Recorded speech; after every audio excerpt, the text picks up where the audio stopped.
안녕하십니까. 마을학회 일소공도 대표 이번용입니다. 지금부터 생활 글쓰기 강의를 시작하겠습니다. 사람에게 가장 중요한 건 생각입니다. 마음입니다. 생각을 어떻게 하느냐에 따라서 행동으로 이어집니다.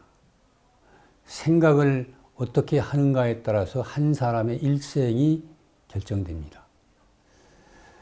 여러분은 오늘 아침 일어나서 무슨 생각을 했습니까? 군청에 안희당에 가서 이번영이 글쓰기 강의를 들어야 되겠다. 이런 생각을 한 게 행동으로 이어진 거 아닙니까?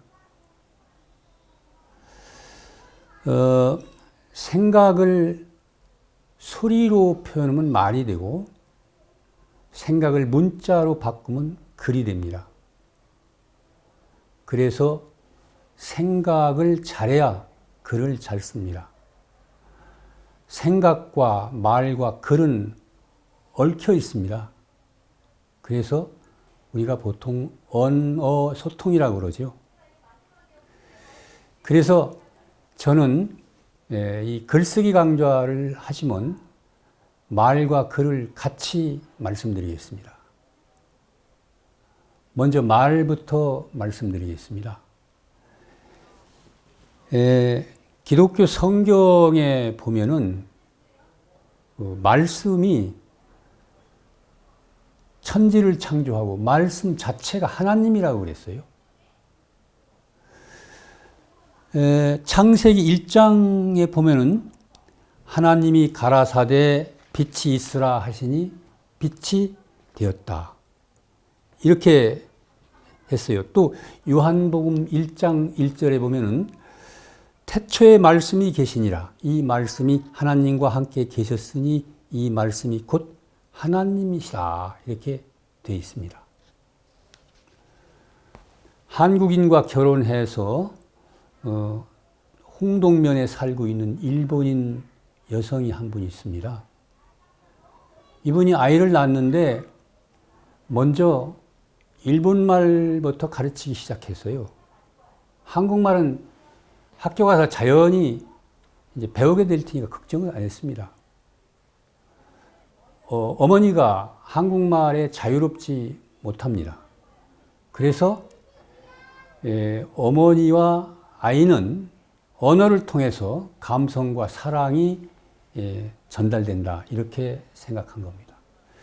그 아이가 지금 중학교 3학년이 됐는데 그 일본어와 한국어를 아주 잘하면서 잘 자랐습니다. 상당히 그분이 생각을 잘한 거죠. 그런가 하면 제가 알고 있는 한국 사람 한 사람을 얘기 드려보겠습니다. 한국인 여자가 미국 사람하고 결혼해가지고 미국으로 이민을 갔어요. 근데 이 사람은 그 아이를 낳아가지고 한국말을 제대로 못 가르쳤습니다.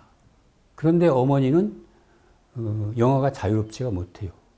그래서 어머니와 아이가 의사소통이 자유롭지 못했습니다.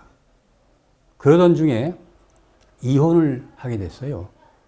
남편이 멀리 떨어져 갔고 이제 아이와 어머니 둘이 살기가 어렵게 됐습니다. 뒤에는 이 아이가 커서 의사가 되고 미국인과 결혼해서 잘 사는데 멀리 따로 살고 있어요. 이 할머니는 70대 중반인데 달라스의 코리아타운에서 청소 노동을 하면서 아주 외롭게 살고 있습니다. 말 때문에 이 사람의 인생이 결정됐고 또 가족과의 관계가 결정지어졌습니다. 말이 중요합니다. 말이 인생입니다.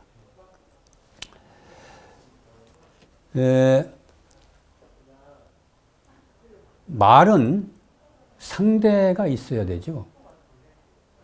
예를 들어서 밥 먹었어 라는 말이 있다고 봅시다. 둘이 앉아서 얘기할 때 밥 먹었어? 하는 것하고 밥 먹었어? 밥 먹었어? 이렇게 말하는 게 다르죠, 의미가. 철수 집에 있어 라고 할 때 철수 집에 있어? 철수 집에 있어. 철수 집에 있어? 이 다 의미가 달라요. 그런데 상대가 없을 때는 설명을 해야 됩니다. 이 설명이 글이에요. 글로 설명을 해야 됩니다. 홍동면에 그 대안학교, 정신교육기관으로 이름난 풀무학교가 있습니다.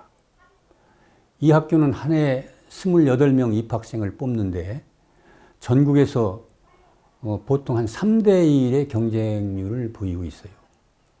이 학교는 입학 전형 시험이 딱 두 가지만 봅니다. 면접과 글쓰기예요. 면접은 어떻게 하느냐면은 이제 5개 교실에 각각 선생님이 한 분씩 앉아 계시고 입학 지원자가 한 선생님한테 방에 들어가면은 10분 동안 그 면접을 합니다. 그 다음에 다음 교실로 들어가고 해서 5번에 걸쳐요. 그런데 한 사람에 대해서 이렇게 50분 동안 면접을 하면 그 학생에 대해서 모든 걸 다 할 수 있다고 그래요. 평가가 가능하다고 봅니다.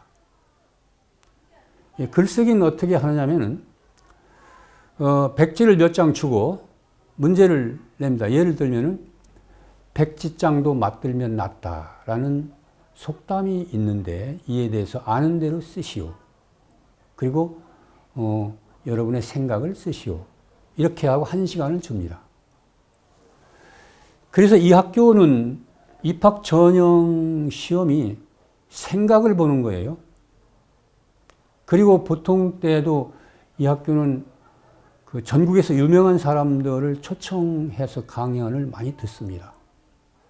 또 농사 체험을 하고 여름방학이 되면 2학년은 2주일 동안 전국의 유명한 농장이라든가 사회복지기관, 회사 이런 데 체험을 시킵니다. 그 밖에 여러 가지 체험을 통해서 이 학생들은 생각하는 걸 배우는 거죠.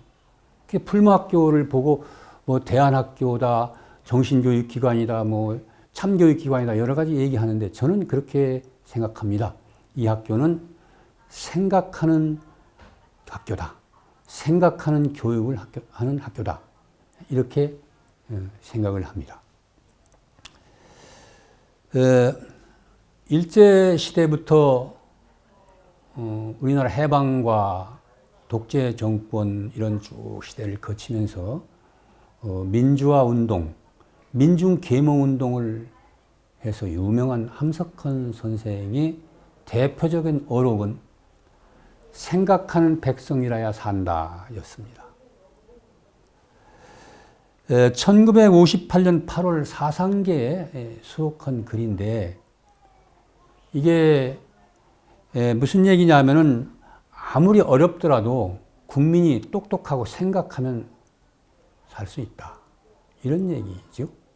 이걸 뒤집어 생각하면 생각하지 않는 백성은 살기 어렵다는 얘기가 되지 않겠습니까? 생각은 단순한 의식작용이나 인식수단을 넘어서 참된 진리 인식에 이르는 의미를 가지는 영역입니다.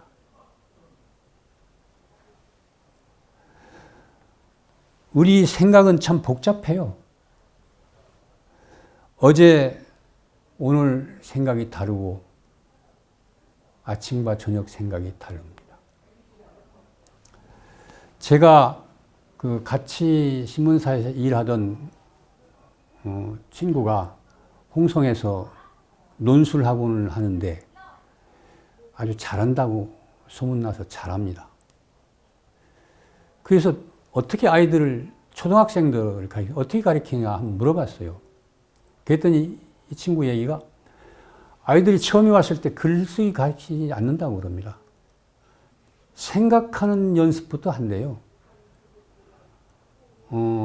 생각을 이치에 맞게 논리적으로 또 뒤집어 생각하기, 또는 상대방 입장에서 생각하기, 이런 훈련을 한 다음에 글을 가르친다고 그래요. 생각으로부터 이제 글이 나오는 중요한 예라고 볼 수가 있습니다. 그런데 우리의 생각이 너무 복잡해요. 시시대 때 변하고 여러 가지 잡다한 생각이 되어서 참 혼란스럽지 않습니까? 그래서 우리의 이 뒤죽박죽된 생각을 글로 옮기면 정리가 됩니다. 그리고 다시 다른 생각으로 이어지지요.